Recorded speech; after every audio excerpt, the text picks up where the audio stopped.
As we know, the rail is the most important component of our track, and most of the failure and the safety affecting failures, they take place in the rail.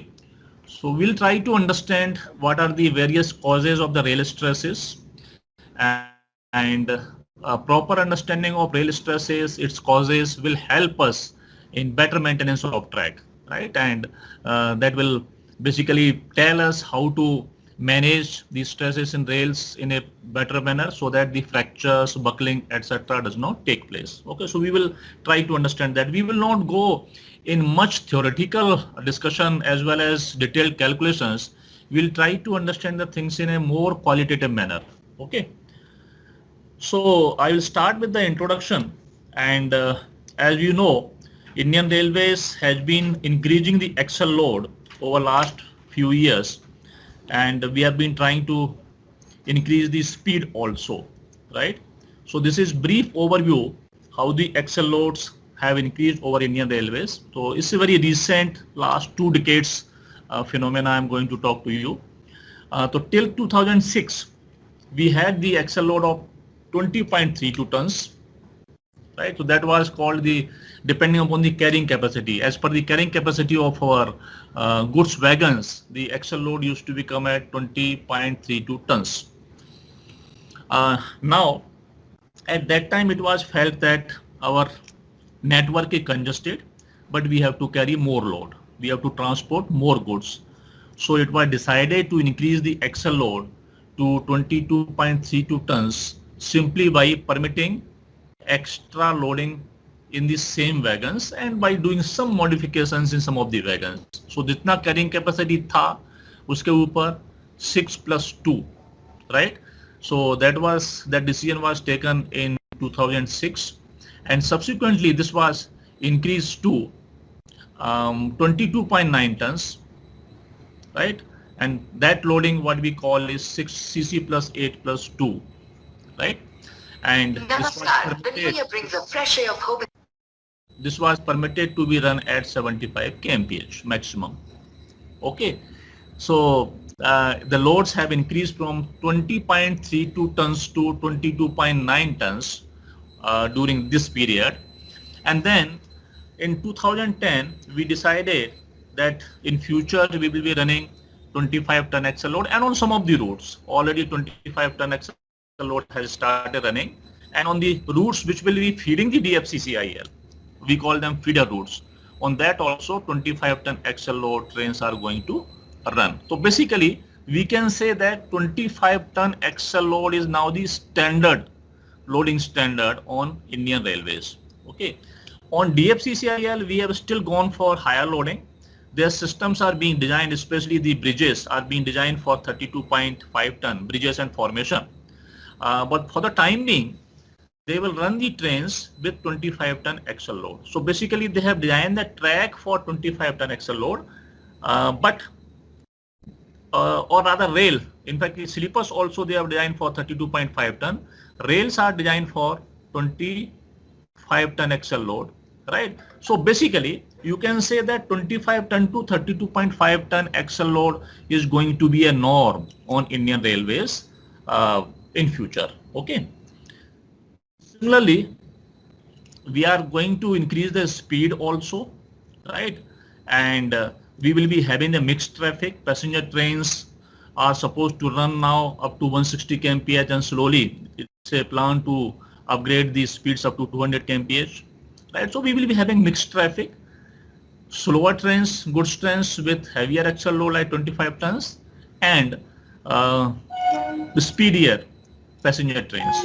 Okay, and freight trains also we want to increase the speed to 100 kmph for those even 25 ton trains, right? Right now also we are having 100 kmph ton freight trains, especially those container trains running from JNPT on the Western Railway route, right? And on some other sections also up to 100 kmph speed for goods trains has been allowed. Okay, so future is going to be 100 kmph for all goods trains including 25 ton goods trains, and up to 200 kmph for passenger trains, right? So basically we have to design our rail to take these future loads. Okay. Now let us have a look at what is the adverse effect of increased axial load, right? And there have been research done by some international organizations. One is ORE. ORE is Office of Research and Experimentation of International Union of Railway, basically International Union of Railway UIC. तो इनका ये office है which coordinates the research on railways. And then ERI is a basically a research institute. It is European Rail Research Institute, right, functioning under the control of UIC, right? So these people keep on doing a lot of research, and they involve some universities also, especially on European continent, right? So as per one study which was reported in ORE, this report, they had studied that increase in axial load from 20 ton to 22 ton, right? The fatigue failure in rails will increase based on the relative increase in mean axial load. So axial load 20 ton से 22 ton increase हुआ, but the fatigue failures will increase by a power of 3 to 4. So basically 20 to 20 ton से around 9% increase in the axial load, but this would result in increase of 30 to 40% in the fatigue failure. So this is the basically interpretation of this, right? So increasing the axial load creates the fatigue failure at much higher level, right, or at much higher frequency. For increase from CC to CC plus 8+2 loading on Indian Railways, right, based on this report, based on this ORE report, we have deduced that अगर हम Indian Railways में जो हमने CC से CC plus 8+2 loading increase किया है, तो basically इसका रिजल्ट होगा कि जो हमारे फटीग फेलियर होते थे रेल में वो 40 से 60% बढ़ जाएंगे, right? So this is inference from this ORE research. And further, if we increase from the CC plus 8+2 is basically 22.9 ton, is equivalent to 22.9 ton. 22.9 ton से 25 ton जब बढ़ाएंगे तो it will further increase the fatigue failures by 30 to 40% over this value, right? So carrying capacity which was around 20 tons, इससे 25 ton तक load बढ़ाने से the fatigue failure are almost becoming 2 times, right? So it's a serious thing, and the railway engineers have to basically think in this direction, and we have to find out suitable rail so that we can control these fatigue failures. Okay. So not only fatigue failures, the maintenance required also, like maintenance to maintain your track parameters, that also increases tremendously. So there was another report by ORE, and in that report they studied that 10% increase in axial load increases the maintenance requirement by 33%, right? So increasing the axial load is not a very small decision. It is a very complex decision because it really affects the maintenance requirement and the failure rate in track tremendously. Okay, but as we have to carry higher speeds as well as higher loads to meet the requirements, the traffic requirement of the country, so we have to adopt these loading standards, right? So for these loading standards, then we have to design our rail properly. So through this lecture, we are trying to understand how to design our rail and how to calculate various stresses. Okay. Now, what are the various rail design parameters? In that, one is the geometry of the rail, that is rail section, which will be reflected in the properties like area of cross section of rail, moment of inertia, and section modulus, right? For any member which is subjected to bending moment or torsional moment, these properties like area, moment of inertia, and section modulus will come into play, right? Then ultimate tensile strength of the rail steel. This is a crucial thing. Yield strength of rail steel, right? This is very important parameter, and the yield strength varies from about 50% or 52% to 65% of UTS, right? So higher the UTS, higher will be the yield strength, varying as this ratio, 52% to 65%. Then there is one more thing, which is endurance limit, right? We will talk about this later, maybe in tomorrow's lecture. Just briefly, I will tell you. You see, your rail is not subjected to the static loads, right? It is subjected to a moving load, and it creates the bending in the rail in both the directions, like downward bending as well as upward bending. Okay, so basically the loading on the rail is of reversible nature, right? So this kind of loading, if I plot that loading, it will be this kind of loading, reversible nature, right? Sort of this kind of loading is subjected to rail, right? Any structural element which is subjected to this kind of fluctuating or reversible loading, that structural element is likely to fail due to fatigue, right? Fatigue का क्या मतलब है? For example, अगर आप normal rail या normal steel sample को load करते हो और उसकी स्ट्रेंथ से 90 kg per millimeter square आती है, some value I am taking, right? You load that up to 90 kg per millimeter square and it fails only at that load. Now, if the same structural element is subjected to a lesser load, say 60 kg per millimeter square stress, but this stress is applied periodically and it is applied both in positive and negative directions, then this structural element which has the strength of 90 kg per millimeter square will have the tendency to fail at much lesser stress level, right, after application of certain number of cycles of the loading.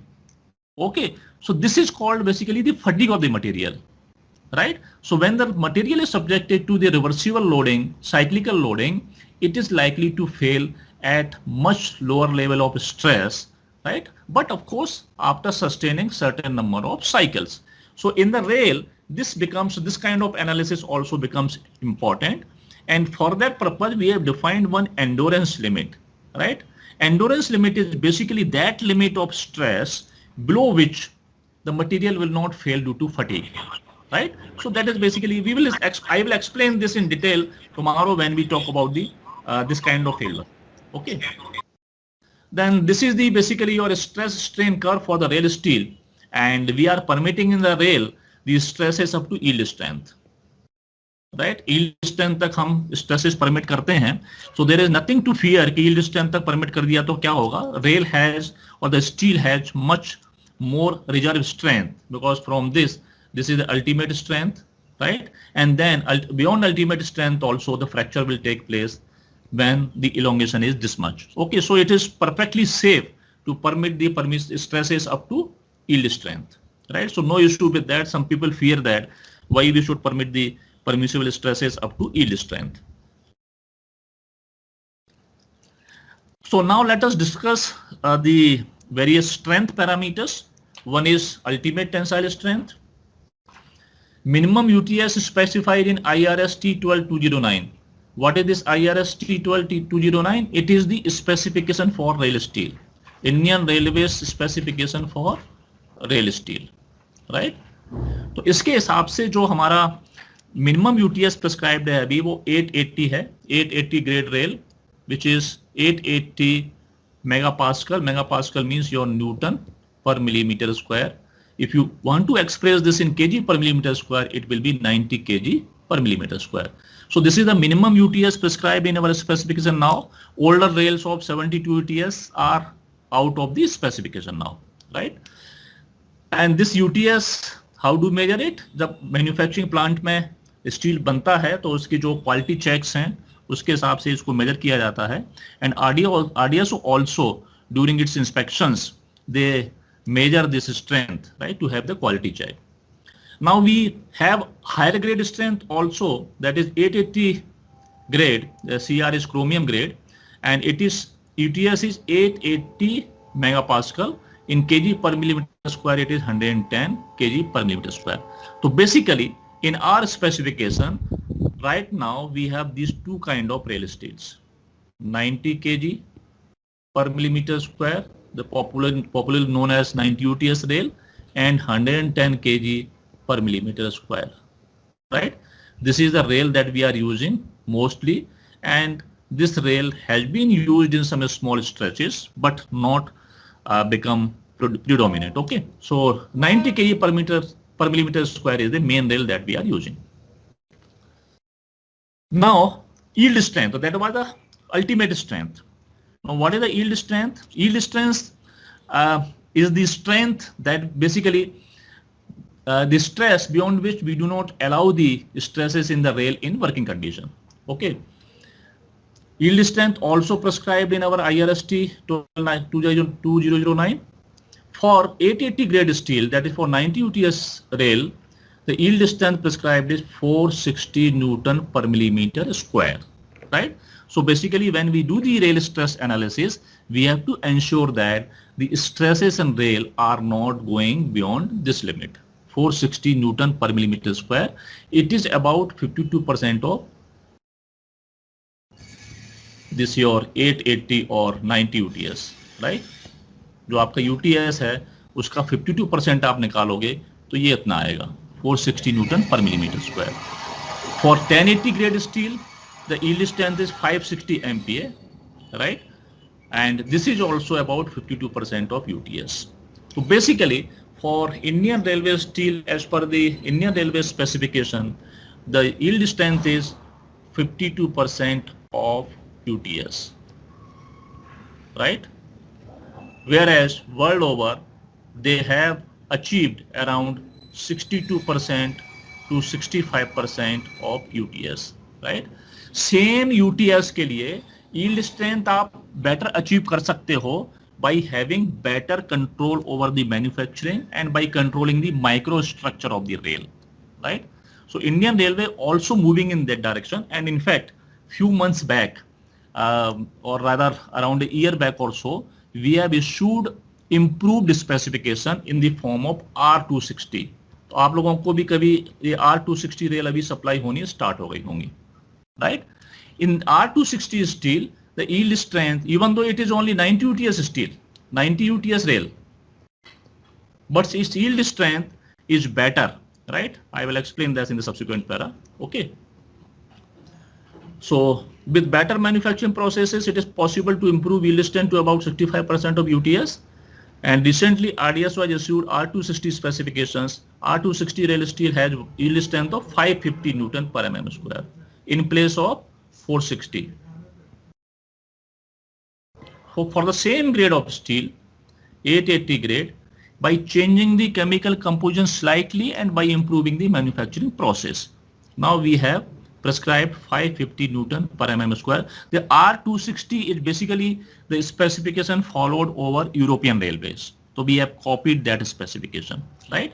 And here this 550 Newton per mm square, it works out about 62% of the UTS of rail. So 62% of 880 Newton per mm square, right? So this is a big improvement or big jump in the quality of rail on Indian Railways that we have seen recently. आप लोगों के पास किसी के पास में ये R260 rails आनी start हुई हैं क्या? Yes. आना चालू हो गया. Just a minute. Just. चालू हुआ है. Yes, sir. Salem division में है sir. You have started receiving these rails, na? Yes, sir. Okay. Initially there was issue of welding portions, but I think now 4 or 5 suppliers have been approved for manufacturing the welding portions for these rails. Yes. Okay, so this is much improvement over the previous 90 UTS rail that we were getting. So it is likely to make our life little comfortable. Okay, so this is the extract from IRS T12. उसमें जो original specification था हमारा, उसमें अगर आप देखें तो 880 grade की जो स्टील है, इसका जो yield strength था, it was 460 MPa, and for 1080 grade it was 560 MPa, right? And 1080 head hardened rail, for that it was 460, because in this 1080 head hardened was nothing but 880 rail, only head was hardened, so its yield strength was only 460. Okay, so R260 is much better now, and the RDSO has issued this table, this specification, right, for R260 rail, where the UTS is 880 only, but your yield strength has become 550 MPa, right? So after talking about UTS and your yield strength, let us revisit the endurance limit. As I already told you, endurance limit or endurance strength is defined as the maximum value of completely reversed bending stress that a material can withstand for an infinite number of cycles without fatigue failure. क्या मतलब है इसका? Endurance strength के नीचे अगर हमारा जो applied stress है, रिवर्सिबल अप्लाइड स्ट्रेस, तो फटीग की वजह से मटेरियल फेल नहीं होगा, कितने भी साइकिल्स उसमें आप अप्लाई करो, राइट? बट अगर applied stress is more than the endurance strength, then that material will fail after a certain number of cycles. Okay, so that is the meaning of this. Basically, let me explain you how this is put in a graph. There is a graph like this, right? इसको SN curve बोलते हैं. This graph is called SN curve.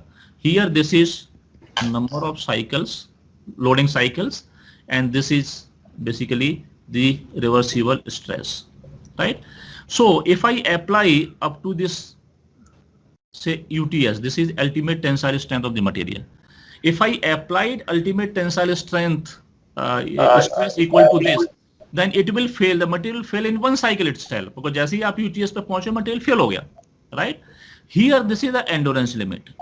This is the endurance limit, or your endurance strength, or your fatigue strength. Various words are used for, right? इसके नीचे अगर मेरा stress applicable है तो ये कभी भी, ये जो ग्राफ है हमारा, ये जो ग्राफ है इसको क्रॉस नहीं करेगा, इसका मतलब मटेरियल फेल नहीं होगा.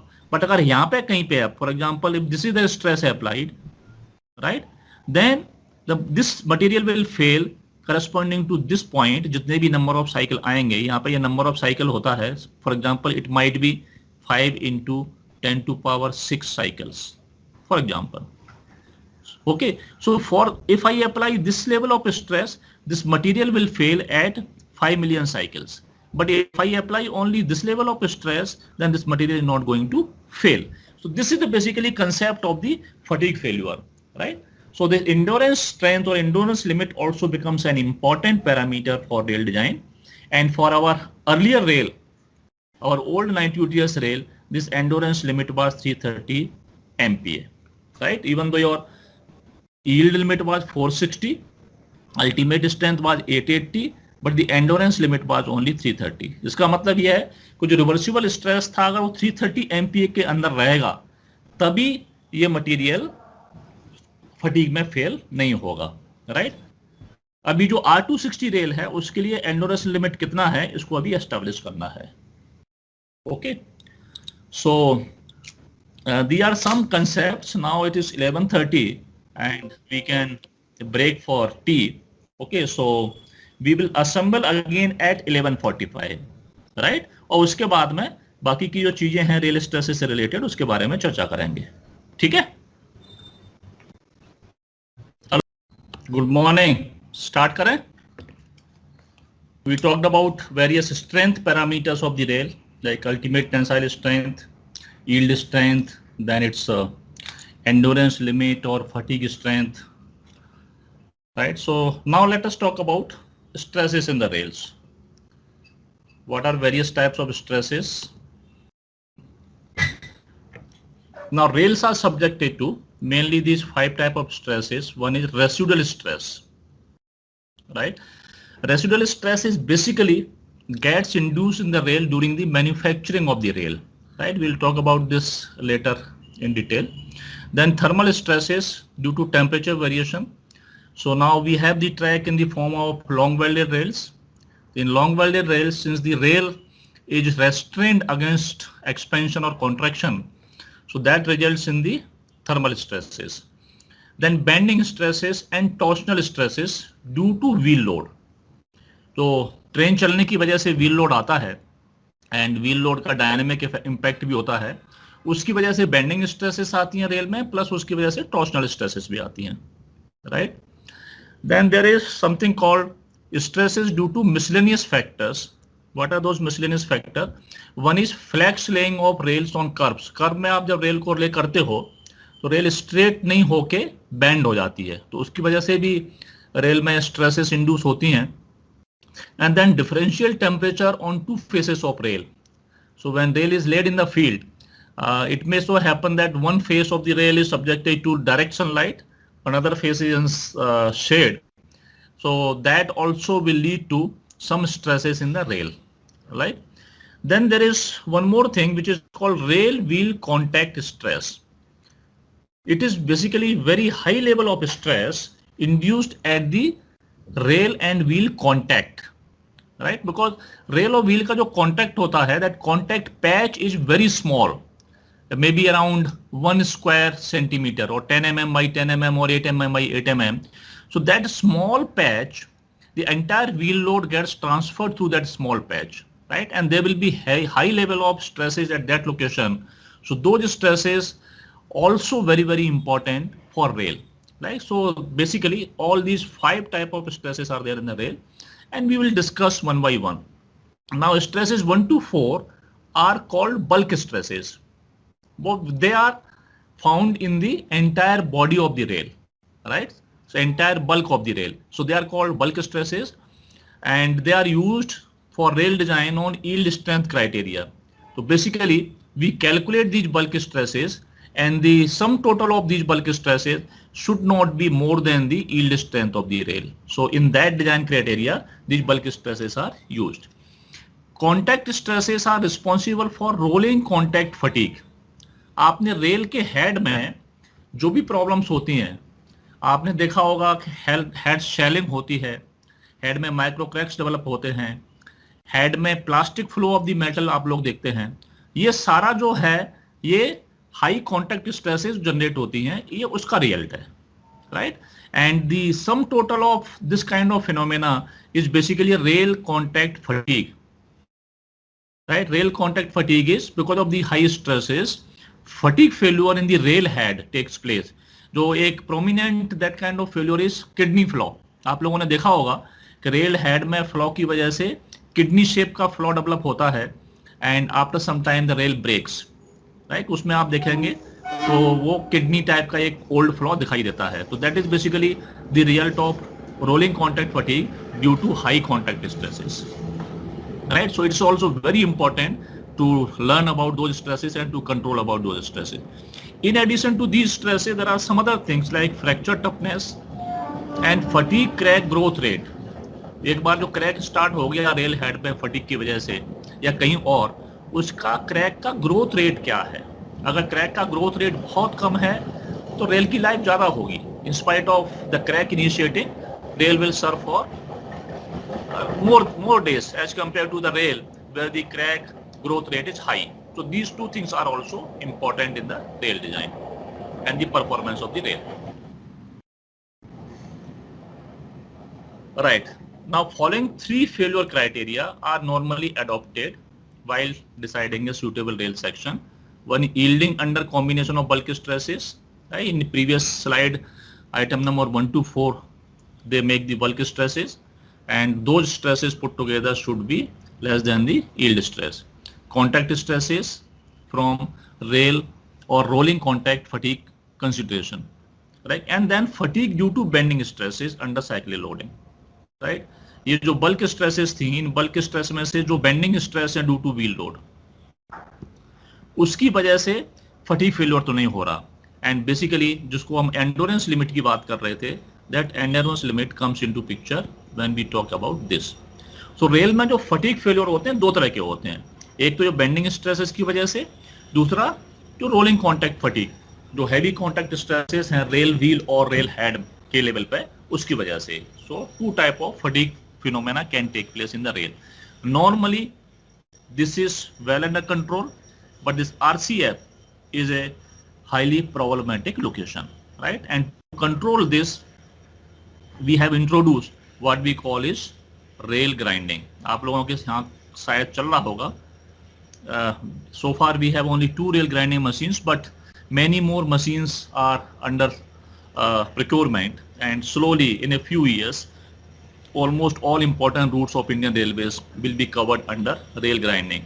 Rail grinding is basically to control this rolling contact fatigue failures. Right. Now how to assess the bulk stresses. तो बल्क स्ट्रेसेस में एक तो जो इंटरनल रेसिडुअल स्ट्रेसेस हैं, ये मैन्युफैक्चरिंग के दौरान ही आती हैं, तो इसमें कुछ आपको कैलकुलेशन नहीं करना. जो रेल मैन्युफैक्चर हो रही है उसमें टेस्टिंग करनी होती है to know what is the level of residual stresses in those rails. Then thermal stresses due to LWR, this can be calculated. We had seen that the thermal force P is AE alpha delta T in LWR class we had seen. तो इसके corresponding जो stress आएगी that will be basically E alpha delta T. So if I know a temperature zone and what is the maximum drop in temperature, right, by using that and by using the E value and alpha value, I can simply calculate sigma, that is the stress due to thermal forces in LWR. Then bending stress due to rolling stock, that is wheel load including dynamic impact, right. Your rail है, उसके ऊपर wheel है, wheel की वजह से जो load लग रहा है प्लस इसका जो डायनामिक इम्पैक्ट है, तो इसकी वजह से जो बेंडिंग होगी रेल में उसकी स्ट्रेसेस क्या आएंगी. Then there are some unforeseen factors. Unforeseen factors में एक तो like flex laying of rail and then differential temperature, two factors that I discussed in the previous slide. So all these factors have to be considered to calculate or to assess all the bulk stresses, right. The sum of induced bulk stress at any location in rail section should not exceed the yield strength of rail steel. So this is the first criteria that we have to satisfy when we have to select a rail. Now let us discuss the bulk stresses one by one. First is residual stress, right. Residual stresses get induced during rail manufacturing process mainly on account of difference in time of phase transformation in rail head, web and foot during rail cooling. इसका simple मतलब यह है कि जब rail manufacturing होता है तो from molten metal to cooled metal, like that molten metal will get formed into form of a rail and that red hot metal will cool, right. तो rate of cooling of rail head, rail web and foot is not same, it is different, right.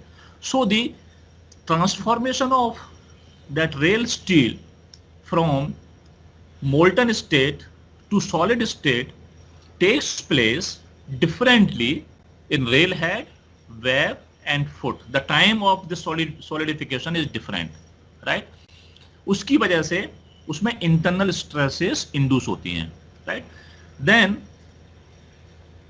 Rail cool होने के बाद में उसको straighten भी करना पड़ता है, right. स्ट्रेटन करने की प्रोसेस में भी रेसिडुअल स्ट्रेसेस जनरेट होती हैं. And these stresses you will be surprised to know that these stresses are very very high. In fact they are almost around 50% of the yield strength of the rail. तो जितना yield strength है उसका 50% तो ये फालतू में चला जाता है, right. There are processes through which we can reduce these residual stresses, but on Indian Railways so far the process that we are using in Bhilai steel plant, this amount of residual stresses is pretty high. Okay. Now welding of rail also creates residual stresses. The distribution of this is very very complex, right. So for rail stress calculation purpose, we only consider the residual stress in rail developed during manufacturing. तो manufacturing के दौरान जो rail stresses आ रही हैं अभी हम उसी को consider कर रहे हैं. welding से जो generate हो रही हैं इसको अभी हम नेग्लेक्ट कर दे रहे हैं at the point at the current stage. Okay. Now these residual stresses are measured in lab, that is Bhilai steel plant, by taking a slice of rail as per procedure prescribed by UIC.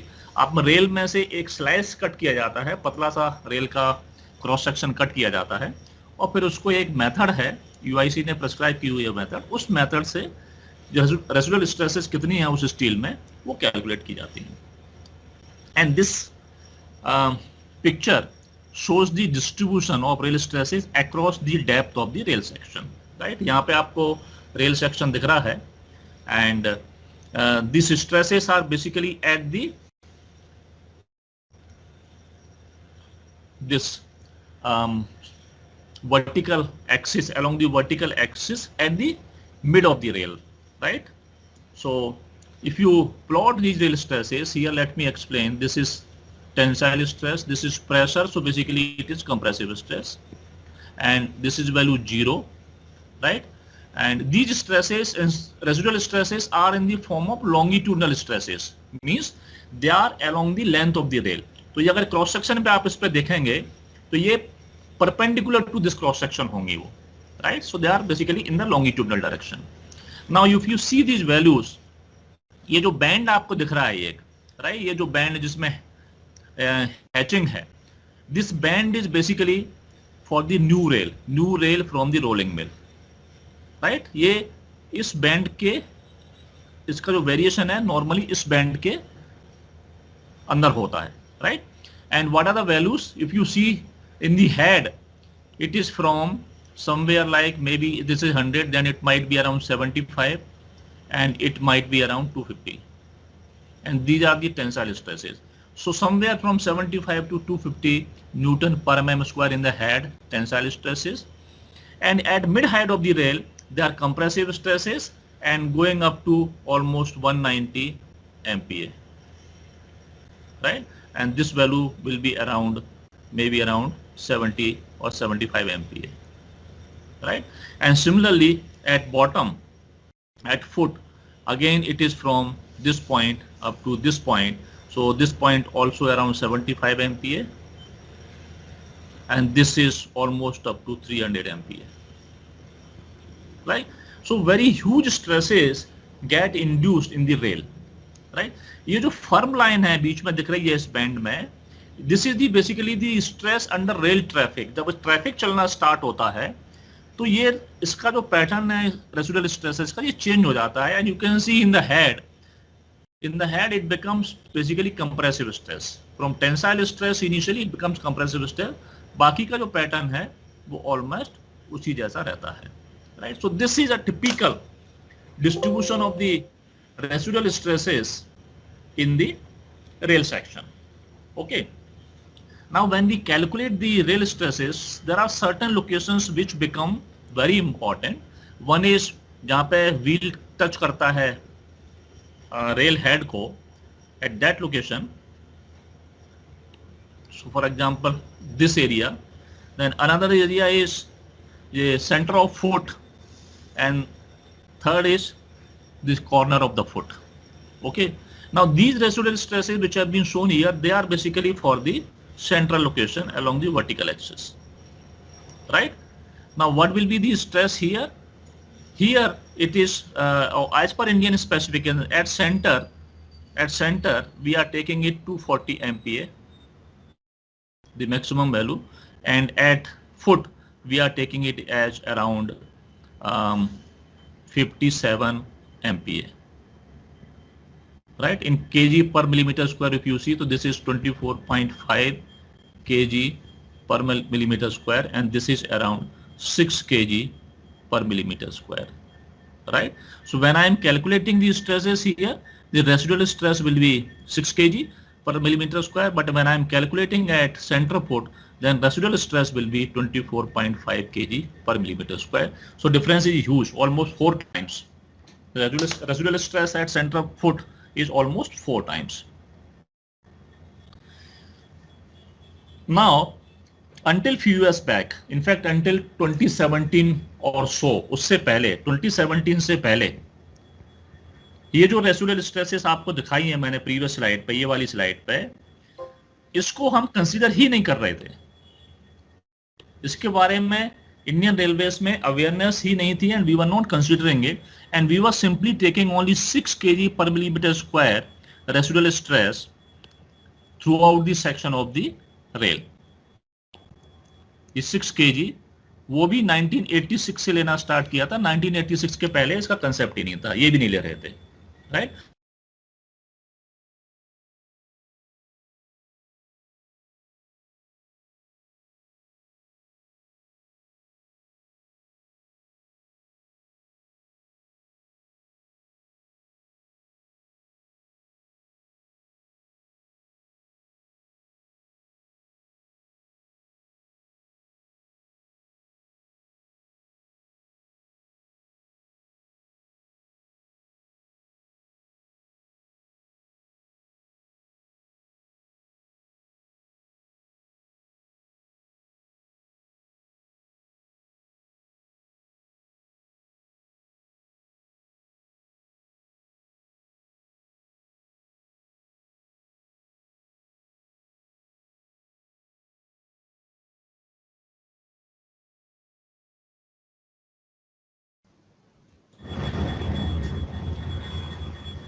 There was some problem. I think I was logged out. Yes, sir. There was no sound. Yeah, some problem. My connection got disconnected. But अभी ये दिख रहा है ना? And now sound is okay, sir, but there is no screen. No screen. Okay, just let me see why it is not there. Okay, I got logged out. So let me see. Is it visible now? Yes, sir. Now okay, sir. एक minute अभी देखिए visible है अभी. Yes, sir. Yes, sir. Yes, sir. Okay, sorry. So this is all the problem with this online classes. So we were talking about the residual stresses. तो residual stresses अभी तक हम 6 kg per millimeter square ले रहे थे 2017 से पहले, right? In the entire cross section, whereas it is around 24.5 kg per millimeter square at rail foot center, right? अगर आपका जो रेल फुट का सेंटर है वहाँ 24.5 kg. Only at the edges it is 6 kg per millimeter square. So this mistake has been corrected now, and now we are at par with the international methodology for rail stress calculation. Okay. So internationally, the accepted maximum limit for 90 UTS rail is 250 MPa for residual stresses, right? And Bhilai में 2017 में जब इसके data इकट्ठा किया, lot of tests were conducted. RDCIS is basically one research center under the SAIL, Ranchi में है, तो वहाँ इसके टेस्ट कराए गए थे रेसिडुअल स्ट्रेसेस के. उसके बेसिस पे एस्टैब्लिश हुआ कि जो भिलाई की रेल्स हैं वो अराउंड 200 से 240 MPa के बीच stresses, right? And 240 MPa हमने एक लिमिट प्रिस्क्राइब की हुई है कि this is upper limit, right? So now in the rail stress calculation we are adopting this value.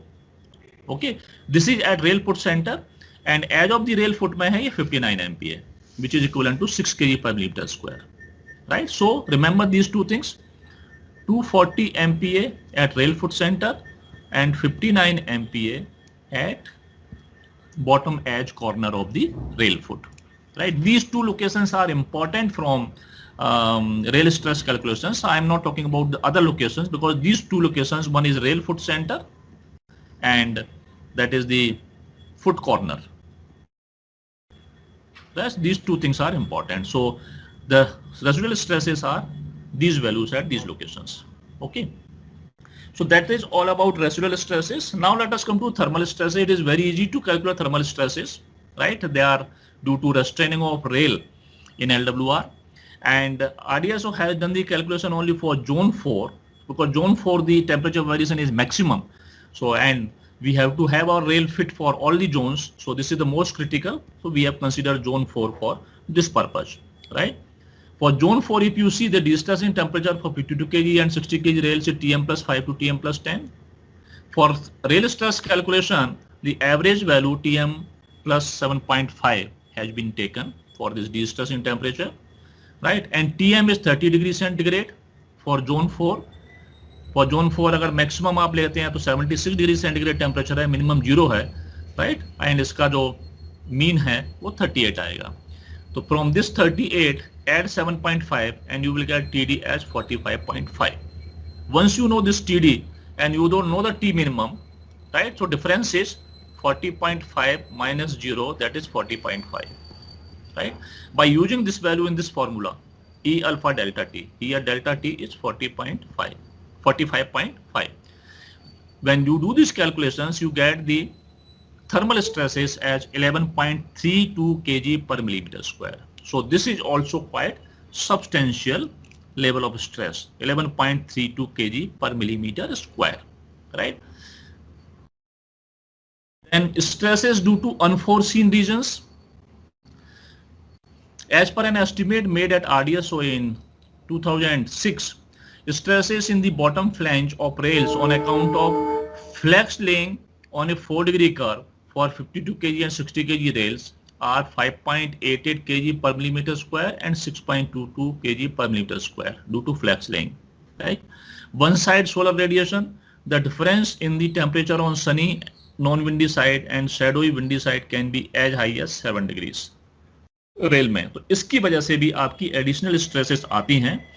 But for the purpose of calculations, one thumb rule has been adopted by RDSO, and normally 10% of the yield strength, right? So हमारी yield strength कितनी है 90 UTS rail की 460 Newton पर millimetre square. इसका 10% means 46 Newton per millimeter square. So this much stress is taken for these unforeseen regions. Okay. Now let us come to the bending stresses. So we have talked about the residual stresses, we have talked about the thermal stresses, we have talked about the stresses due to unforeseen regions. Now the bending stresses due to wheel loads. जो train आपकी जाती है उसकी वजह से क्या stresses आती हैं, right? So it is not straightforward, a little complicated theory behind this. We will just understand the basic concepts in this. Okay, these stresses on account of movement of rolling stock depends upon track modulus, right? Track modulus K of the track, wheel load, what is wheel load W or Q, right? Dynamic augment, we call dynamic augment factor, right? So this Q is multiplied by dynamic augment factor. Normally on Indian Railways it is 1.72 for 100 kmph goods tons. Okay, so basically 1.72 multiplied by wheel load Q, that becomes the augmented wheel load. And then rail section properties. Okay, so all these things we should know to calculate the stresses, bending stresses, right? Now to calculate the bending stresses, we have to first calculate what is the bending moment due to these wheel loads. What is the bending moment generated in the rail? Right.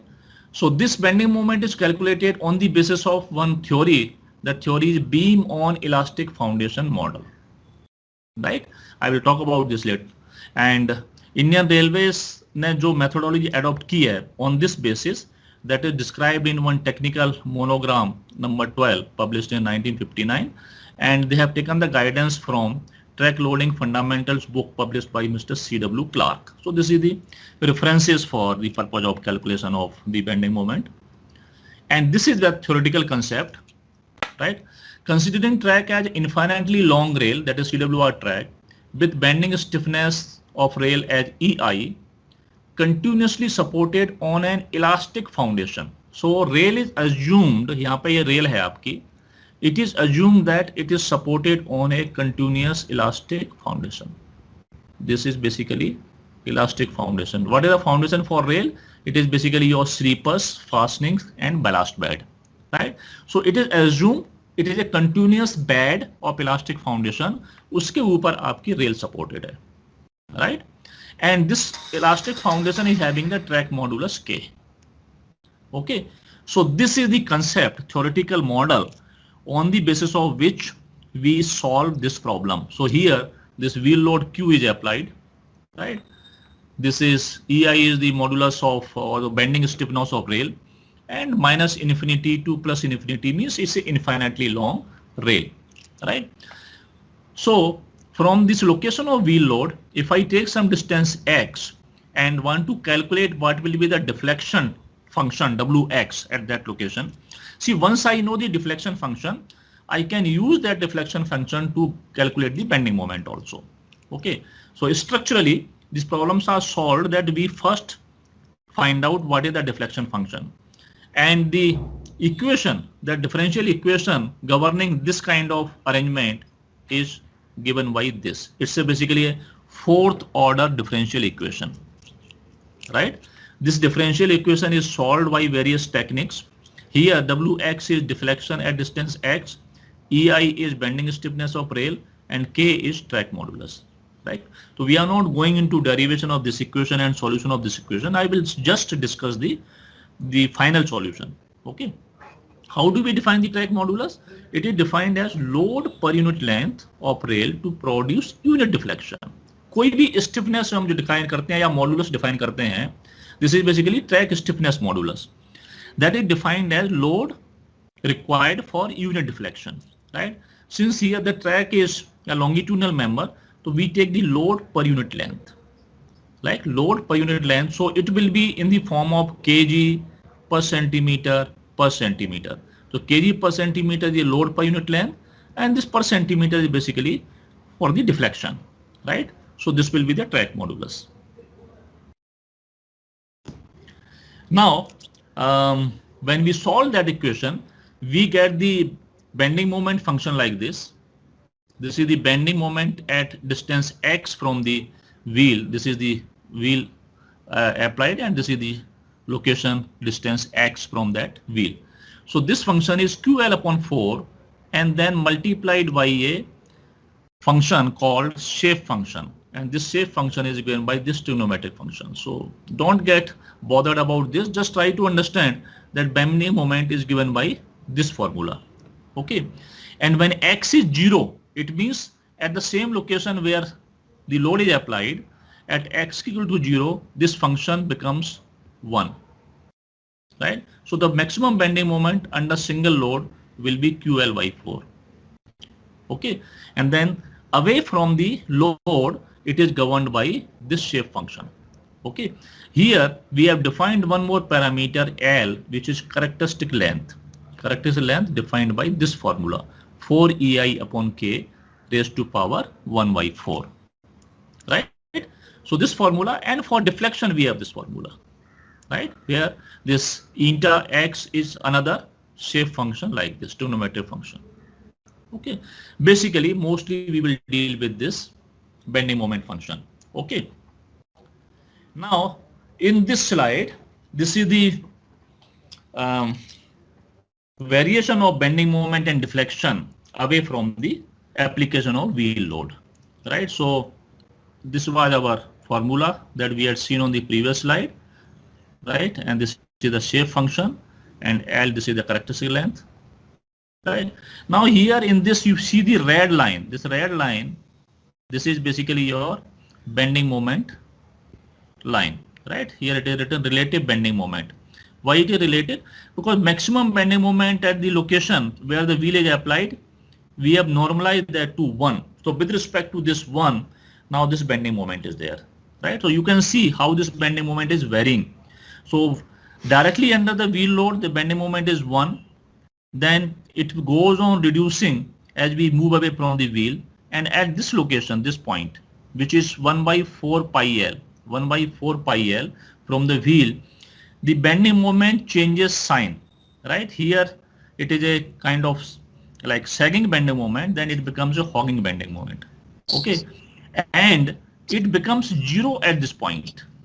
0 at this point, which is 1.25 pi L. So these are important distances.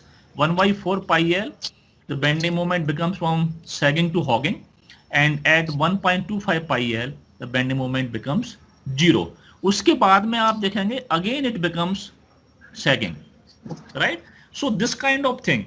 इससे क्या होगा? If you see the deflection curve, this is the deflection curve, black line, right? So your track will deflect downwards below the wheel load, then this black line, and at this location the track will start deflecting upwards, right, like this.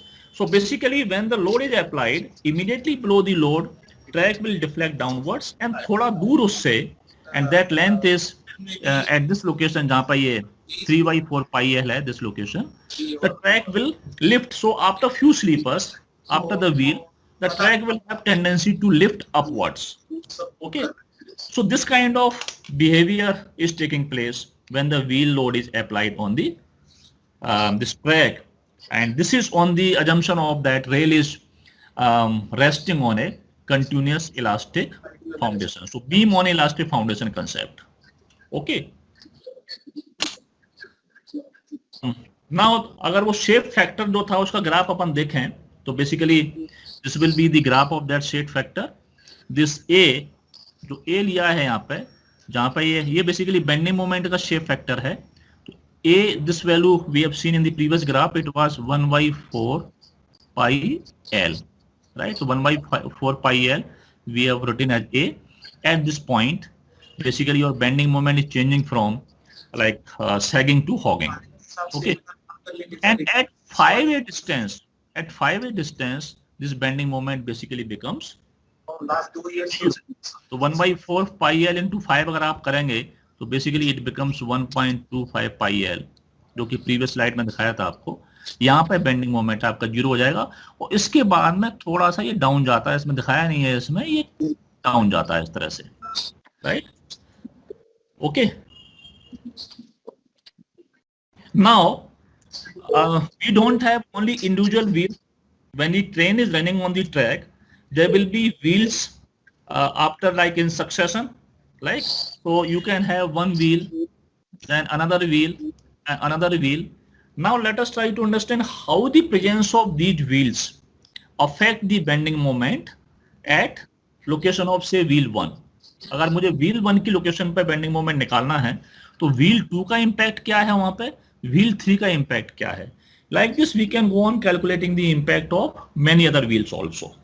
Okay, so BM under wheel 1, BM under wheel 1 is QL/4. Now what is QL/4? This is the bending moment due to the load applied at location. Okay, so one is this QL/4, that is the maximum bending moment under wheel 1.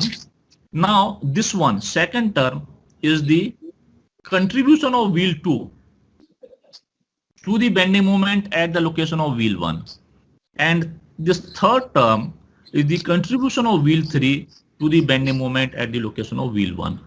तो basically जब wheel 1 के नीचे bending moment हम निकाल रहे हैं तो एक तो व्हील 1 जो वहीं पे अप्लाइड है उसका बेंडिंग मोमेंट क्या है, which is QL/4, then wheel 2 है उसका कंट्रीब्यूशन क्या है, और व्हील 3 है उसका कंट्रीब्यूशन क्या है. तो there are basically 3 terms in this, right? इसको जब रीअरेंज करते हैं तो we find this kind of relationship, right? Here this one is the contribution of wheel 1, which is basically the maximum contribution it will have. mu12 the contribution to bending moment at wheel 1 by 2, and mu13 contribution of bending moment at wheel 1 by 3. Okay, so sorry for the disturbance. We were trying to understand. So say like I have to calculate the bending moment under a particular wheel. So say if there is a wheel 1, but there will be impact of other wheels also which are neighboring to this wheel 1. So I have taken 3 wheels. I want to calculate the bending moment under wheel 1, and at each location the wheel load is Q. Okay. So basically we get this kind of formula, and this formula reduces to this arrangement, right? Where this U or mu12 is the contribution of wheel 2 to the bending moment at location 1, and mu13 is the contribution of wheel 3 to the bending moment at location 1, right? And here this first factor 1 is basically contribution of wheel 1 at location of wheel 1. So we can write that mu11 basically, right? So that its value mu11 will be basically 1, right? Now this is written in a simpler form like this, Q-L/4, right? What was the formula QL/4? QL/4 was the bending moment at the location of load Q, maximum bending moment at the location of load Q. That was the QL/4 जो हमने यहाँ पे इस formula में लिया हुआ है, right? So we have reduced this complex formula, this entire complex formula, into equivalent formula like this. So here the Q dash is becomes now new load, right?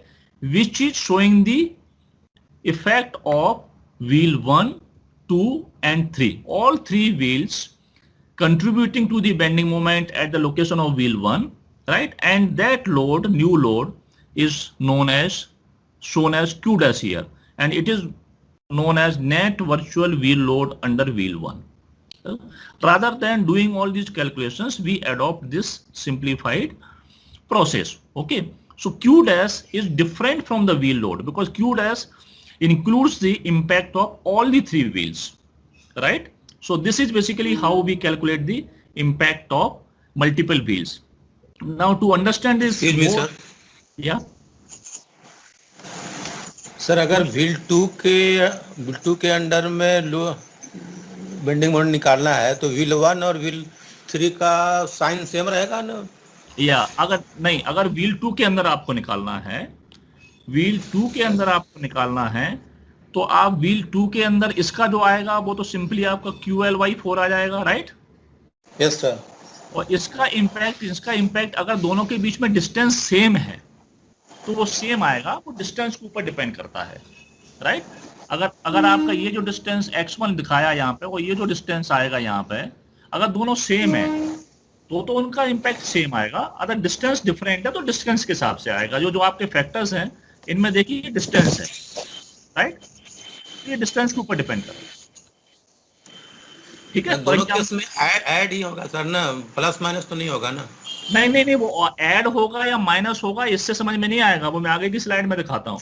वो डिपेंड करता है सेकंड बेंडिंग मोमेंट हो रहा है उस location पे या वो हॉगिंग बेंडिंग मोमेंट हो रहा है। मैं आगे की स्लाइड में आपको दिखाता हूँ, उसको अभी करिए, राइट। ये जो एल्जेब्रिक सम है इसका वैल्यू नेगेटिव भी हो सकता है, पॉजिटिव भी हो सकता है। इसका वैल्यू भी नेगेटिव भी हो सकता है, पॉजिटिव भी हो सकता है, depending upon x1 and x2।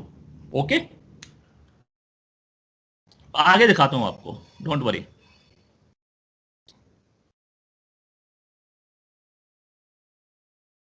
ये आप देख रहे हैं अभी, लेट मी शो यू। ये देखिए आपका, see basically if we can see how this function is varying for different wheel locations, we can understand how the bending moment will vary. So I have applied, say this is your wheel 1 in the previous slide, then there is a wheel 2 and then there is a wheel 3, right? This is a wheel 3. अब इसको देख के बताइए कि अगर मुझे wheel 1 की location पे, यहाँ व्हील 1 की लोकेशन पे बेंडिंग मोमेंट निकालना है तो ये व्हील 2 है, इसका इंपैक्ट पॉजिटिव होगा या नेगेटिव होगा, और व्हील 3 का भी इंपैक्ट पॉजिटिव होगा या नेगेटिव होगा।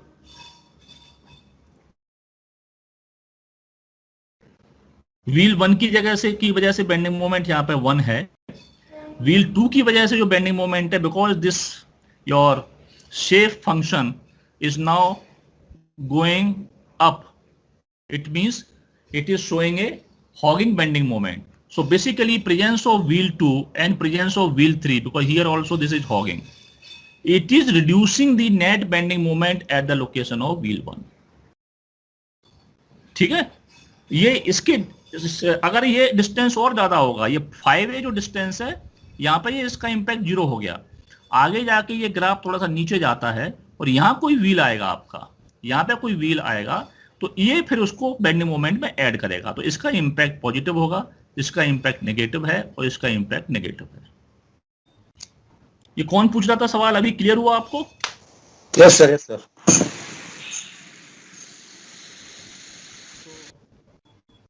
ये देखिए अभी जो इसमें दिखाया है एनिमेशन में, अभी ये जो आपका सेकंड लोड है व्हील 2, एक मिनट में इसको, जो सेकंड लोड है इसका जो ग्राफ है वो ये आएगा।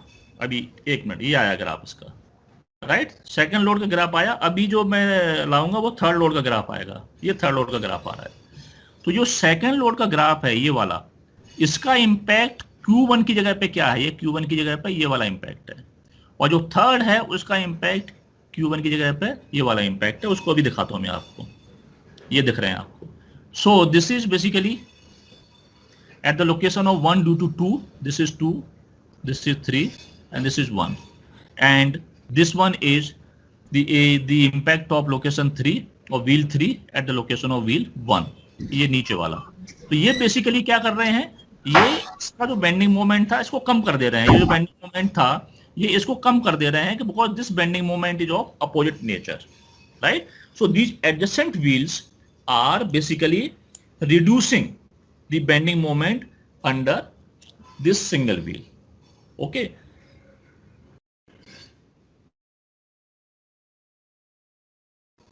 right? So now this Q dash will be basically here for this kind of arrangement, this Q dash will be basically less than Q. This Q dash will be less than Q because these wheels, neighboring wheels, are actually reducing the bending moment, right? The adjacent wheels are helping in reducing the maximum bending moment. Okay, लेकिन अगर जो दूर में wheel आएगा, जैसे यहां पे जो व्हील आ रहा है अभी, राइट, ये क्या करेगा, इसका जो बेंडिंग मोमेंट है ये जो ग्राफ है ये आगे ऐसे जाएगा, ये आगे ऐसे जाएगा, राइट। तो वो जो व्हील होगा वो basically wheel beyond 5A is increasing bending moment which is called leading wheel effect and is taken as 10% of bending moment in RDSO calculation. तो ये जो व्हील 5A के बियॉन्ड चला गया वो इसमें बेंडिंग मोमेंट में ऐड करेगा, ओके।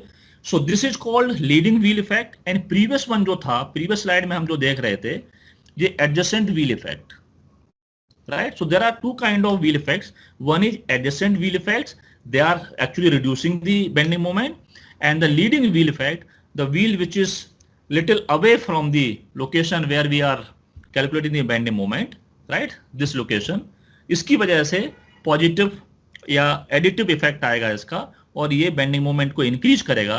और आरडीएसओ की मेथोडोलॉजी में इसको हमने 10% ऑफ द बेंडिंग मोमेंट, यहाँ पे जो 1 की लोकेशन पे जो आएगा उसको 10% इंक्रीज कर देते हैं, right, to account for this leading wheel effect, okay. तो ये सबका जो इंपैक्ट जब मिला लेंगे हम, राइट, इसमें डायनामिक इंपैक्ट भी जब जोड़ लेंगे, डायनामिक इंपैक्ट भी आपने जोड़ लिया, एडजेसेंट व्हील इफेक्ट भी जोड़ लिया, लीडिंग व्हील इफेक्ट भी जोड़ लिया, इन सबको मिला लेंगे तो उसके बाद में ये जो क्यू डैश है ये आएगा, right. Q dash now includes dynamic impact, adjacent wheel impact and leading wheel impact, right? And this formula can be reduced to this simple formula, m is equal to 0.318 q dash a, where a comes from this, right, where L is characteristic length, right? L is your characteristic length, okay. So this way the complex formula has been reduced to this very simple formula, right? Now this adjacent wheel effect we have considered, leading wheel effect we have considered, dynamic impact की हमने बात की है कि ये रहेगा, but dynamic impact होता कैसे है, आता कहां से है, और इसके बारे में असेसमेंट क्या किया आरडीएसओ ने, let us see that. Now dynamic augmentation is also known as speed factor or impact factor. On Indian Railways, actual dynamic augment at the rail level for pre-and day rolling stock is not known, since it has never been measured for want of measuring wheel. तो this is unfortunate situation on Indian Railways. हमारे पास में कोई measuring wheel नहीं है, अभी RDSO में आ गए हैं and they are under commissioning, like for different locos and wagons के लिए I think maybe some 2 or 3 measuring wheels they have got. वो commission हो जाएंगे तो actual में impact कितना आ रहा है वो हम measure कर पाएंगे, right? अभी तक हमने measure नहीं किया है। सो आरडीएसओ ने कुछ ट्रायल्स किए थे 1970s में, और उसके बेसिस पे उन्होंने असेस किया था और एक रिपोर्ट पब्लिश की थी C100, राइट। उसमें उन्होंने कुछ ग्राफ पब्लिश किए हैं, वही हमारे पास आज बेसिस है जिसके बेसिस पे हम डायनामिक ऑगमेंटेशन लेते हैं। और on the basis of those graphs the factor of 1.72 for 100 kmph speed of freight stock, this factor has been taken. तो maximum dynamic augmentation basically factor जो है वो 1.72 यानी कि 72% increase in the wheel load for 100 kmph goods trains. ये अभी हम अपनी जो मेथोडोलॉजी है उसमें लेते हैं, and for lesser speed it reduces, okay. Where the measured values of dynamic augment are not available, the dynamic augment values for similar vehicles, right? ये आरडीएसओ की C100 रिपोर्ट है, ये भी उस समय जो रोलिंग स्टॉक अवेलेबल था 1970s में तब का है ये। अभी नए टाइप का रोलिंग स्टॉक आ गया है, उसका कोई हमारे पास में डायनामिक ऑगमेंटेशन नहीं है, तो उसमें क्या करते हैं कि उस समय का जो सिमिलर व्हीकल था उसके लिए जो वैल्यू था उसको ले लेते हैं, okay. The best way to commission the measuring wheels and to actually measure how much dynamic augment we are getting, and these were the graphs published by RDSO in C100 report, right. This was for the locomotives, this was for passenger coach ICF all coiled type, and this was for the wagons, okay. तो इसमें ये steam लोको के लिए था, तो ये तो अभी ऑब्सोलीट है। ये WDM type DL electric locomotive था, राइट। अभी जो प्योरली इलेक्ट्रिक लोकोमोटिव है उसके लिए तो है ही नहीं, ओके। तो in this you can see in this one it is increasing, then it is like flattening out, right, and this is the factor and this is the speed on the horizontal axis. So for these locomotives basically it is flattening out somewhere close to 50%. Passenger coaches का यहाँ पे अपन लेते हैं, तो ये basically अगर आप इसमें देखें तो ये मैक्सिमम इंक्रीज हो रहा है and this is increasing up to 70% or so, then उसके बाद में ये डिक्रीज हो रहा है, right. So it is the behaviour is different from the locomotives. And wagons में आप देखें तो four wheeler also now all obsolete, so this is basically applicable. And wagons में आप देखें तो ये इंक्रीज होता जा रहा है with speed. These are the bogie wagons box type, right. उस समय जो बॉक्स टाइप के वैगन होते थे उसमें बॉक्सन तो थे नहीं, तो उसको लेके ये कैलकुलेट किया हुआ है. तो 100 kmph ये स्पीड है. 100 kmph स्पीड पे आप देखेंगे तो ये यहाँ पे आता है विच इज बेसिकली अराउंड 72%. तो ये वैल्यू इस ग्राफ से ये वैल्यू अभी हम कैलकुलेशन में लेते हैं. ओके, और कोई अभी हमारे पास में दूसरा ऑप्शन नहीं है, right. From this graph we are taking those values. Okay, and in 2005 or so, RDSO had done one experiment by using the wild. उस समय कुछ वाइल्ड लगा दिए गए थे सिस्टम में, तो उसके बेसिस पर जो कैलकुलेट किया था, तो डायनेमिक ऑगमेंट बॉक्सन वैगन के लिए for 75 kmph they worked out 55%, for box NHS wagon 50%, for WDM2 locomotives it was 95% at 110 kmph, and for BCN wagon it was 50%. So these are the values which are slightly different from those graphs which were produced by RDSO in C100, right. So currently we are adopting this graph only. Okay,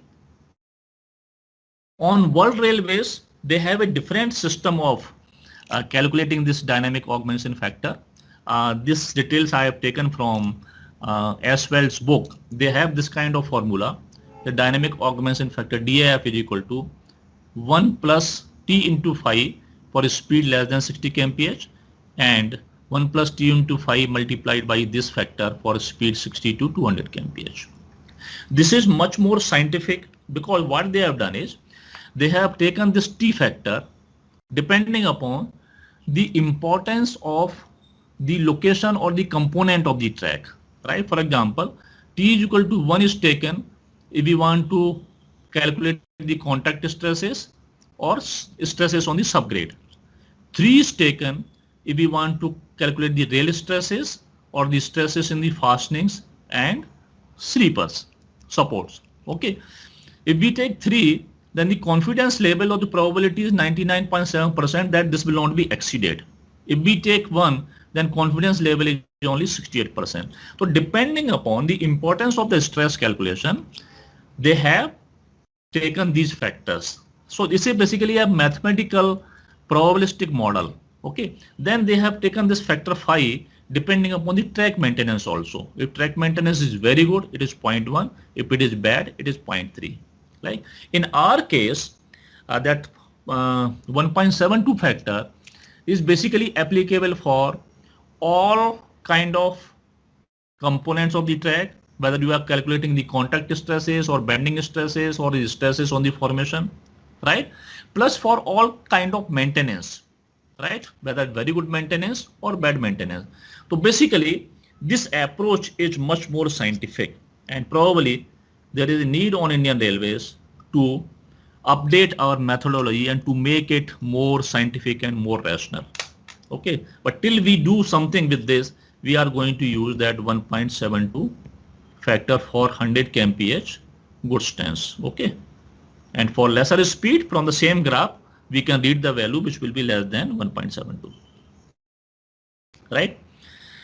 So now next item comes on which the rail stress depends, that is track modulus K, right. So it is basically the load per unit length of the track for per unit deflection in kg per centimeter, right. And we have adopted the track modulus in 2 stages. One is for initial load of 4 ton, that is called initial track modulus, and 4 ton के beyond जब load apply करते हैं तो what is the track modulus, that is called elastic track modulus, right. So basically अगर आप graph plot करेंगे तो ये इनिशियल लाइन आपको आती है which is applicable up to the 4 tons of the load, and बाद में ये ग्राफ आपका आता है. So it's not a one line, so there are basically a combination of two lines. So RDSO has adopted these two track modulus. One is initial up to 4 ton and beyond 4 ton. This is basically the elastic track modulus. Okay. It's a K value. So basically we are having two K values. So for first initial 4 ton load, this K value, and then beyond 4 ton load, this K value is adopted in the calculations. And these are the actual values for that. For 1540 sleeper density, this is the 125 kg per centimeter initial, and 425 is the elastic track modulus, that is beyond 4 ton load. Right, so this is RDSO has done some research on this, on that basis. Of course, this also needs to be updated because this is also very old, and after that the kind of ballast cushion has improved and the quality of ballast also has improved. So this also need to be updated. Okay, the main factors influencing the track modulus, one is sleeper spacing, dimensions and quality, then compaction of the ballast, subgrade quality, whether your track is laid on a very firm foundation or on a weak foundation, rail size, and its compaction decide the load distribution. Right, so all these factors, the track modulus will be different for 60 kg rail or higher poundage of rail as compared to 52 kg rail. Right, but here what we have taken is basically depending upon the sleeper density. Rail section we have not considered, only for the sleeper density ke hisab se. Right, and we have not considered the cushion and the quality of ballast and all those kind of parameters. So this also basically needs to be updated. Right, so with this, now we come to the stage where we can actually calculate the bending stresses, because we have found out how to calculate the bending moment under wheel loads, and once we know the bending moment and we have found out how to apply the dynamic augment factor also, and we also have seen how to use the K value, that is the track modulus. Right, now let us try to see how to actually calculate the stresses. Right, for that we have to understand how the wheel load is applied. So one is the vertical load, right, and this vertical load is not applied at the center of rail head. Right, it is applied at an eccentricity of 15 millimeter towards the gauge face. अगर आपका ये rail head का centre है तो यहाँ पे नहीं लगाया है लोड, ये 15 मिलीमीटर इनसाइड लगाया है गेज फेस की तरफ, ये आपका गेज फेस है. Right, then virtual wheel load, that is the effective wheel load used in calculation of rail stresses, is worked out by modifying the static wheel load with the following factors: dynamic augment, adjacent wheel effect and leading wheel effect. और ये modification के बाद में हमारा जो Q dash हमने निकाला था. Right, so already we have seen this. Now what is the lateral flange force? Because there is not only vertical force, lateral flange force is also acting on the track, and this is assessed by a equation given by Mr. Prudhomme. He was a French railway engineer, so he had done some experiments and then he had calculated what will be the lateral force on track, and he had given this formula: alpha into 10 plus P0 by 3, right, where P0 is axle load. जो अभी हम बात कर रहे थे, axle load will be basically your 2 times Q. Q is wheel load and axle load will be 2 times Q. And alpha is taken as 0.85 for all rolling stocks. Right? यहाँ पे assumption ये है कि ये जो लोड है lateral load, ये दोनों रेल्स पे, लेफ्ट एंड राइट रेल पे इक्वली डिस्ट्रीब्यूट हो जाता है. तो एक रेल पे लेंगे तो ये इसका हाफ हो जाएगा. Right, in case actual major lateral forces are available for the stock under consideration, the same are considered for calculating stresses. This will be possible by using the measuring wheel. जैसे ही हमारे measuring wheel से measurement start हो जाएंगे तो we will have the actual data. Till that time we have to depend upon this Prudhomme's formula. Right, now these two vertical and lateral loads, they cause basically 4 kind of stresses in the rail. Right,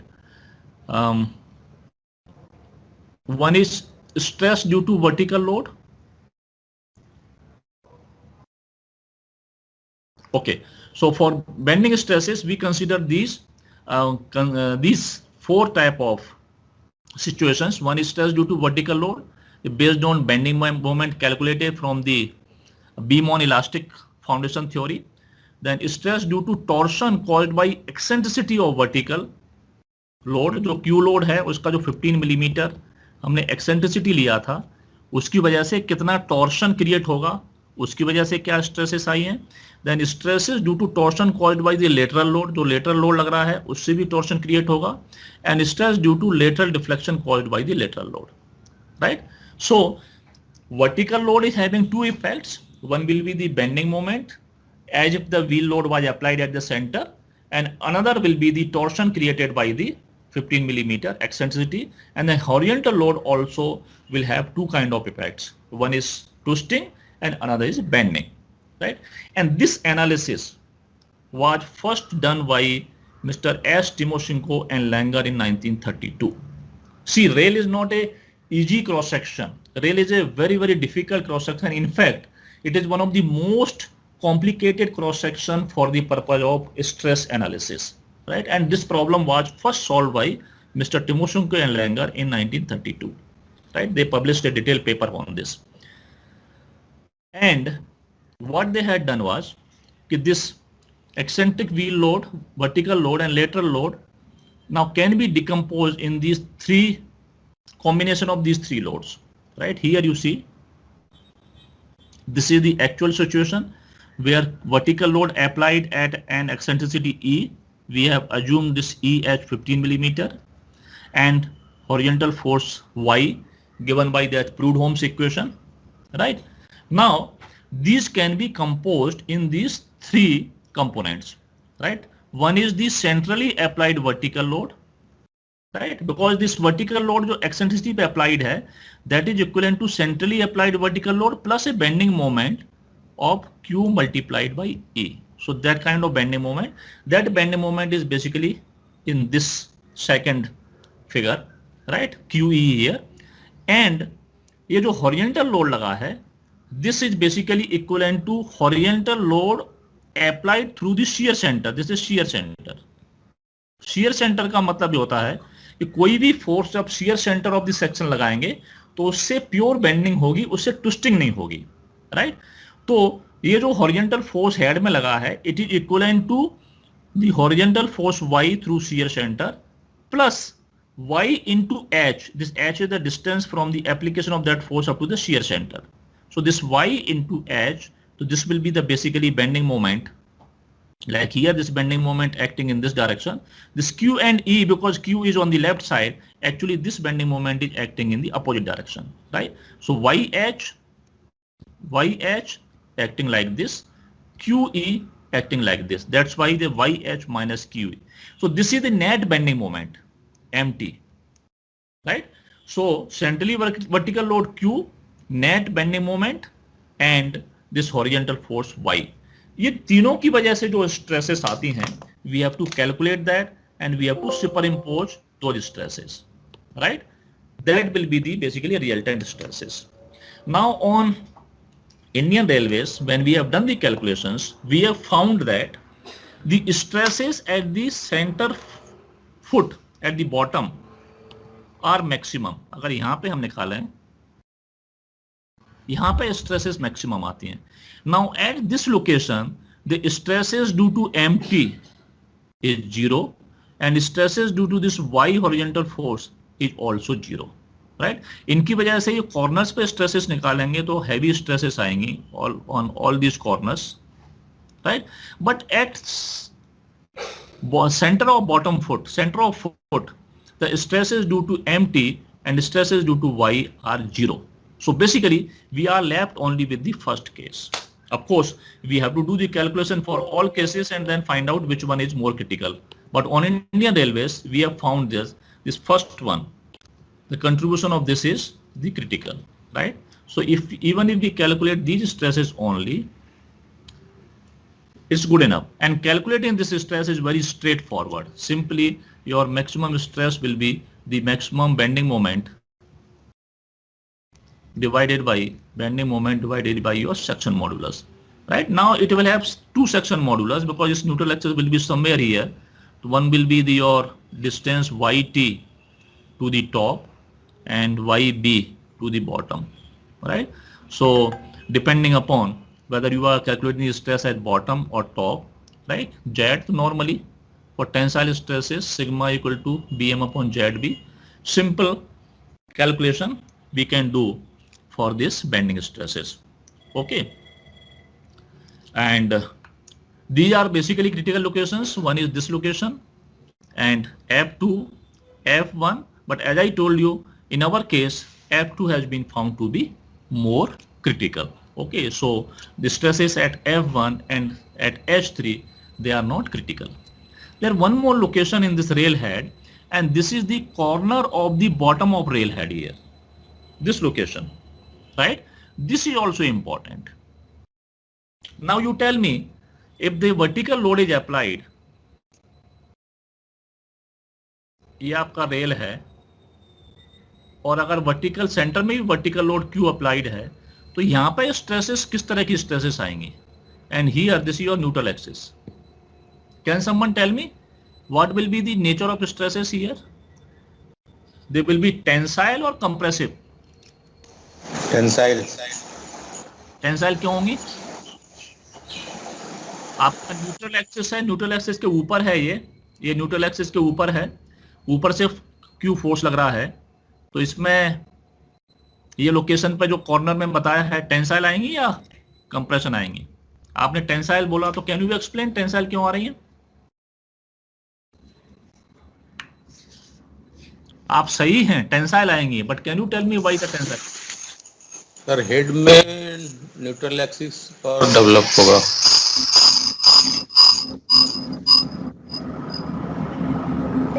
तो मैं head में neutral axis कैसे? Neutral axis तो यहां बनाया ना मैंने, ये न्यूट्रल एक्सिस है, रेल का न्यूट्रल एक्सिस यहां पे है, दिस इज न्यूट्रल एक्सिस.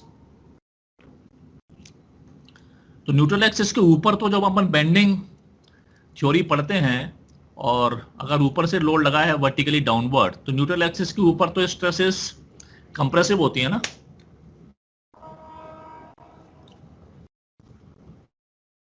आपका आंसर सही है, टेंसाइल होंगी, बट क्यों होंगी? Let me explain.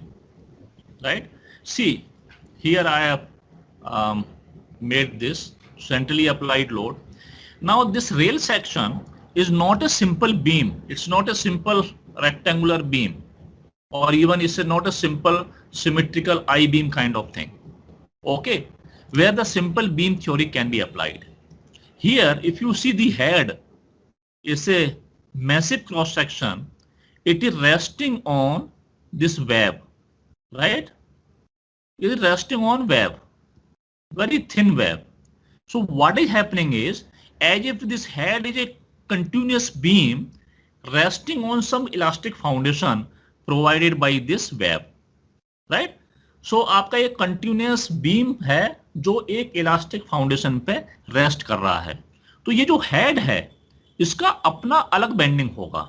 तो इसमें जो bending हो रहा है पूरा रेल सेक्शन में, एक तो rail section as a whole, पूरे रेल सेक्शन का जो कि जो न्यूट्रल एक्सिस यहाँ पे होगा उसके रिस्पेक्ट में बेंडिंग होगा, और उसका जो स्ट्रेस डिस्ट्रीब्यूशन है वो ये है, टॉप पे सिग्मा 1 और बॉटम पे सिग्मा 2. तो इसकी वजह से ये sigma 1 compressive, sigma 2 compressive, and up to neutral axis ये वेरिएशन होगा, right? Then head will have its own independent bending, right, as if it is supported on a elastic foundation given by this web. तो उसका जो bending होगा वो ये होगा. So you are right, there will be a separate neutral axis for bending of head, and उसका जो हम स्ट्रेस निकालेंगे तो ये सिग्मा 3 आएगा, ये जो बॉटम कॉर्नर पे यहाँ पे आएगा स्ट्रेस, ये टेंसाइल होगा, राइट? दोनों को जब कंबाइन करेंगे तो this is the resultant stress distribution. This problem was analytically solved by Timoshenko, as I told you, in 1932, right?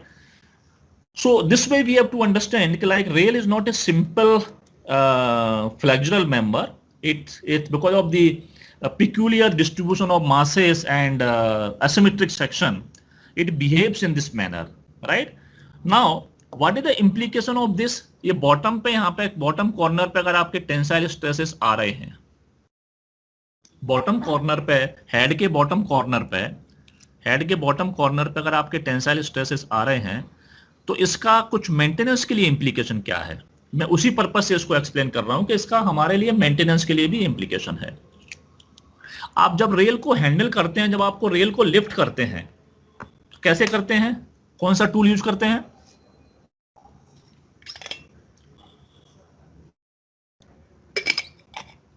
Rail को लिफ्ट करते हैं, रेल को उठाने की कोशिश, रेल टंग यूज करते हैं ना। हाँ यस सर। जो रेल टंग यूज करते हैं, जब उससे आप उठाते हैं, तो ये जो हेड का बॉटम पार्ट है इसको ग्रिप करता है, इसको ग्रिप करता है और इसको प्रेस करता है। तो अगर आपके रेल टंग में कुछ शार्पनेस है, शार्प एजेस हैं, तो यहां पे वो शार्प डेंट बनाएगा, राइट, शार्प डेंट बनाएगा। और रेल में कहीं पे भी ऐसी लोकेशन पे जहां पे कि टेंसाइल स्ट्रेसेस इंड्यूस होती हैं, वहां पे अगर कोई डेंट आपने किया है तो that becomes a possible location for fracture initiation, right. इसीलिए अगर आप इंस्ट्रक्शन में पढ़ेंगे फॉर हायर यूटीएस रेल्स को हैंडल करना है, तो उसका जो रेल टंग है उसमें एक प्लास्टिक की स्लीव लगी होनी चाहिए, जिससे वो कुशन प्रोवाइड करे और कोई वहां पे शार्प डेंट रेल में नहीं बनना चाहिए, right? So it is important from maintenance point of view, and especially when we are going to use still higher UTS rails like 110 UTS rail also going to come to our system, right? तो ये जो छोटी छोटी चीजें हैं ये important होती जाती हैं जब हम हायर यूटीएस की रेल यूज करना स्टार्ट करते हैं, राइट। तो I hope this is clear, clear है ना इसका इंपॉर्टेंस है इसका? Yes sir. Okay.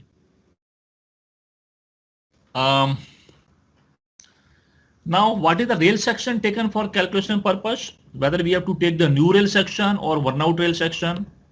Naturally, we have to take the worn out rail section because my stresses have to be safe when the rail has got worn out also. Okay, so we assume that जो 10% जितना भी जो नए rail section के properties हैं, उसका area या section modulus, moment of inertia, उसको 10% कम कर देते हैं for the calculation purpose, right. And this is how we calculate the vertical stresses due to vertical load at bottom, mid, that is the what you call your center of bottom flange, right? Center of bottom flange पे आप ये calculate करेंगे तो simple this stress tensile is M upon ZT and this compressive M upon ZC. So tensile stress basically here at this location. So we are concerned with this.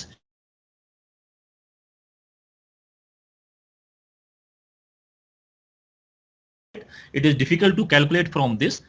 It has to be calculated by using some software. ये अभी मेरा disconnect हुआ क्या? I got some voice. Am I connected or disconnected? Connected हूं ना? Connected sir. Okay okay, right. तो ये simple calculate कर सकते हैं। बाकी की जो कैलकुलेशन करेंगे, बाकी का कैलकुलेशन करना है हमको the stresses due to that twisting moment MT और दैट जो हॉरिजॉन्टल फोर्स यहां से ये लग रहा था, इसके लिए थोड़े से कॉम्प्लिकेटेड फॉर्मूला है, तो I am not going to bore you with that, right. उसमें बिकॉज हमारे लिए जो इंपॉर्टेंट है बेसिकली ये जो बॉटम फुट पे स्ट्रेस है वही क्रिटिकल है, राइट। तो हम सिर्फ इतना कैलकुलेशन करके भी हमारा काम चल जाता है। And based on all this discussion, calculation that we do, they are presented in this form here, right. I am not showing you the actual calculation, I am just showing you the results. So let us see, this is for 25 ton axle load, this is for 22.9 ton axle load, which is CC plus 8 plus 2. And here you can see this is the stress type. What are the stress? And these figures are in kg per millimeter square. So one is bending stresses due to wheel load, right? And if I take, for example, 50 kmph, and for 50 kmph, the dynamic augment will be 43%. वो जो graph दिखाया था आपको उसमें से, okay. इसकी वजह से स्ट्रेस आएगी 10.51. If I take 100 kmph for 25 ton loading, 100 kmph, here the dynamic augment is 72%, so that factor becomes 1.72, right? Here the stress becomes 12.51. Similarly for the 22.9 ton axle load, these stresses. So these are the stresses due to wheel load. इस wheel load में dynamic augment भी हमने include कर लिया है adjacent wheel effect भी है, plus इसमें जो लीडिंग व्हील इफेक्ट भी है, राइट। सारे व्हील इफेक्ट्स मतलब क्यू डैश कैलकुलेट करके, जो क्यू डैश कैलकुलेट करने के बाद में ये स्ट्रेसेस आए हैं, right. Now you see the residual stresses, it is 24.5 kg पर मिलीमीटर स्क्वायर। ये तो सेम रहेगा सब में, राइट। ये लोडिंग के ऊपर डिपेंड नहीं करता, ये तो रेल के ऊपर डिपेंड करता है। हाँ दीपक, हाँ एक ओके। हेलो, आप लोगों को दिख तो रहा है ना? Hello, yes sir. ओके, अभी कोई दिक्कत तो नहीं आई थी ना? अभी आपको ये टेबल दिख रही है, जो टेबल मैंने स्ट्रेसेस है रेल पुट सेंटर की जो मैं बात कर रहा हूं? दिख रही है sir. Okay, okay. So I was discussing this residual stresses. It will be 24.5 kg per millimeter square for all the cases because it doesn't depend upon the speed or axial load. Now you can see here the stresses by the wheel load is less than 50% from the residual stresses. Like in this case, अगर आप 100 kmph 25 ton axial load लेते हैं, in this case it is around 50%. Otherwise, the residual stresses are very, very high. And in fact, world over, the attempt is to reduce these residual stresses. And people have achieved in European countries, they have achieved up to 10 kg per millimeter square. हमारा अभी 24.5 kg per millimeter square है. So they have gone up to 10 kg or 100 MPa stress level. So that will make a lot of additional stresses available for you, right? But unfortunately, or India, the kind of manufacturing processes that Bhilai steel plant is having, we are getting this kind of residual stresses. Okay. Then thermal stresses due to LWR. This is for the zone 4, 11.32. This is also almost equal to the bending stresses due to wheel load, right? So the stresses due to LWR forces are also very, very high, right? And this also will be the same for all cases because it doesn't depend upon the load as well as other factors. Due to unforeseen region, this is the 10% of the bending stresses. So uska simply 10% liya humne, right? So it's not much. So total stresses are these values, right? These are the total stresses. Now, maximum permissible stress in our 90 UTS rail prior to R260. R260 तो अभी आया है, इससे पहले जो हमारी 90 UTS rail आ रही थी उसमें जो मैक्सिमम परमिसिबल 46.8 था, that was the yield stress basically, जो यील्ड स्ट्रेंथ है उसका. Now you can see the rail is failing from yield criteria for 25 ton axle load for all speeds, right? And for 22.9 ton axle load it is passing only for 50 kmph and 60 kmph speed, right? Otherwise it is failing for only for these green two things it is passing. So basically हमारी अभी जो rail है 90 UTS rail, right, it is for 60 kg, calculation है for 60 kg. अभी जो हमारी 90 UTS rail है वो even 22.9 ton एक्सल लोड के लिए beyond 60 kmph suitable नहीं है, 25 ton के लिए तो है ही नहीं. So that's why we have gone for this R260 rail, right? R260 rail में this value of permissible limit is now around 55 kg per millimeter square. तो for R260 रेल की हम बात करते हैं तो ये सारा सेफ हो जाता है, राइट? 25 टन के लिए भी सेफ हो जाता है और CC+8+2 के लिए भी सेफ हो जाता है. But of course it will take a lot of time to change all those rails. It's not easy to replace all the rails. It's clear? Okay, and based on this was the letter issued by RDSO in March 2018. This letter says basically that RDSO has carried out the detailed rail stress calculation for operation of 25 ton load trains and submitted to railway board. The rail stress calculation carried by RDSO shows that stresses in 60 kg 90 UTS rail under 25 ton axle load operation exceed the permissible limit even at restricted speed of 50 kmph, right? And that minimum 60 kg or higher section with 110 UTS, either 110 UTS rail की बात करिए या फिर जो R260 है, right, वो 90 UTS ही है but उसकी yield strength ज्यादा है, तो उसकी बात करिए, right?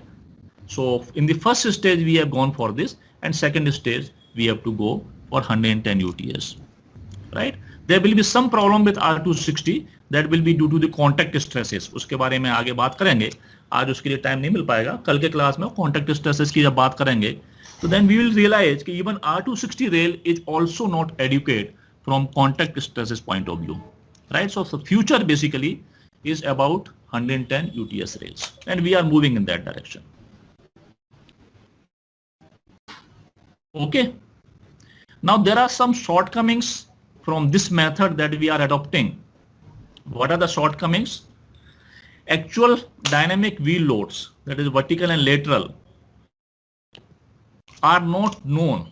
Actual dynamic wheel loads are not known, and these can be higher than what we are taking. What we are taking is the factor of 1.72 at 100 kmph, right? So measuring wheel is required, or else a better assessment method internationally accepted may be used, right? Measuring wheels अभी आ गए हैं RDSO के पास में. I am not sure whether they have been commissioned. Probably they are in the process of commissioning. तो ये problem solve हो जाएगी. A factor of 1.2 for extra vertical load on curves due to cant excess or deficiency is being considered in international literature. अभी हमने curve पे जब गाड़ी जाएगी तो कैंट एक्सेस होगा या कैंट डेफिशिएंसी भी हो सकती है, राइट? उसका फैक्टर भी नहीं लिया हुआ है. World wide 20% extra load is taken for this purpose. Okay, तो actual lateral force coming on rail, particularly on the outer rail of a curve, is likely to be higher than that of the crude Holmes limit, right? So that also is likely to increase these stresses. Okay, and then sectional wear considered in calculation correspond to less than the limiting value, and the track modulus issue, just I explained, this track modulus also was calculated long back when the quality of ballast and all those things was different, and that time I think it was calculated for 90R rail section. So this also has to be updated, right? So this is the whole picture of how the rail stresses are being calculated on Indian Railways. As maintenance engineers, for you the important thing is, एक तो जो मैंने आपको बताया था, जब rail handle करते हैं तो जो रेल हेड के बॉटम कॉर्नर पे टेंसाइल स्ट्रेसेस आते हैं तो हमें उसको अवॉइड करना है. प्लस जो रेल के बॉटम पे एज पे भी stresses are high, and at the centre of bottom the stresses are maximum. तो anything, any damage you create there in the rail, that is likely to initiate fractures from those locations. So we have to be careful about that. Okay, so with this I close for the day, and contact stresses and that fatigue criteria we will discuss tomorrow.